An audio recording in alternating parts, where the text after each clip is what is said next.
লাগে টাকা দেবে গৌরী সেন, কিন্তু এই গৌরী সেন আসলে কে? আদৌ কি এই নামে কেউ এক্সিস্ট করতো কখনো? করলেও বা কারো টাকা লাগলে সে কেন দিতে যাবে? চলো আজকের এই ভিডিওতে এই সমস্ত প্রশ্নের উত্তর দেওয়ার চেষ্টা করব এবং তার সাথে আজকের দিনের এক গৌরী সেনের সাথে পরিচয় করিয়ে দেবো তোমাদের সকলের। আর এই গৌরী সেন কিন্তু তোমারও কাজে লাগতে পারে, তাই ভিডিওটা মন দিয়ে দেখো।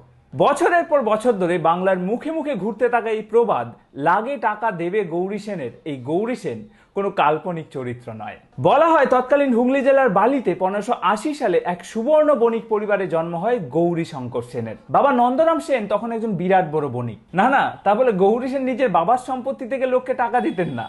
সে এক অবিশ্বাস্য ঘটনা। সেই ঘটনাটা বলার আগে তোমাদের পরিচয় করে দিই আজকের দিনের গৌরী সেনের সাথে। এই গৌরী সেন হয়তো লাগলেই তোমাকে টাকা দেবে না, কিন্তু নিজের মেধা আর দক্ষতাকে কাজে লাগিয়ে উপার্জন করার যোগ্য অবশ্যই করে তুলবে। আসলে এই গৌরী সেন কোনো মানুষ নয়, বরং একটি সংস্থা যারা কম্পিউটারে বিভিন্ন course, ethical hacking, designing, web development, spoken English এবং আরো অনেক বিষয়ে ছেলে মেয়েদের প্রশিক্ষণ প্রদান করে এবং বিভিন্ন সংস্থায় প্লেসমেন্টের সুযোগ করে দেয়। ওদের ডেমো ক্লাস একদম ফ্রি, তাই যারা যারা এই ভিডিওটা দেখছো তাদের সবাইকে আমি রিকমেন্ড করব ওদের এই ডেমো ক্লাসটা নেওয়ার জন্য। এবং তারপর যদি ভালো লাগে তাহলে খুব অল্প খরচেই এই আইএসও সার্টিফাইড সংস্থা থেকে নিজের পছন্দ মতো কোর্স করে কেরিয়ারে গ্রো করতে পারো।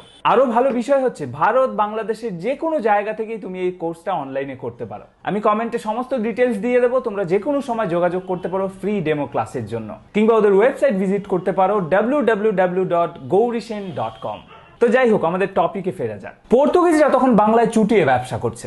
অন্যদিকে যেহেতু ব্যবসায়িক পরিবারে গৌরী সেনের বেড়ে ওঠা, তাই অনেক কম বয়সেই ব্যবসায়িক হিসেবে বিরাট প্রতিপত্তি অর্জন করে ফেলে এবং সেই সময় হুগলি জেলায় ব্যান্ডেল চাষ তৈরি করার জন্য উনিই নিজের জমি দিয়েছিলেন।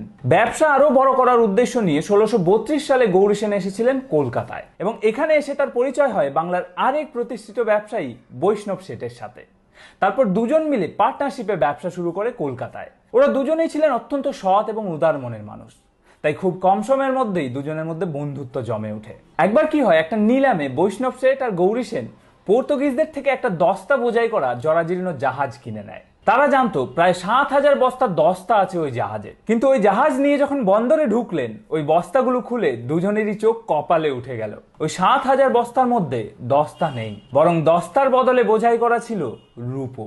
আগে হ্যাঁ, অজান্তেই দস্তার দামে রূপো কিনে ফেলেছিলেন এই প্রবাদ প্রতিম দুই ব্যবসায়ী। সেই সময় রূপোর দাম কোনো অংশেই কম ছিল না, আর 7000 বস্তা রূপো মানে বুঝতেই পারছো তার দাম কত হতে পারে।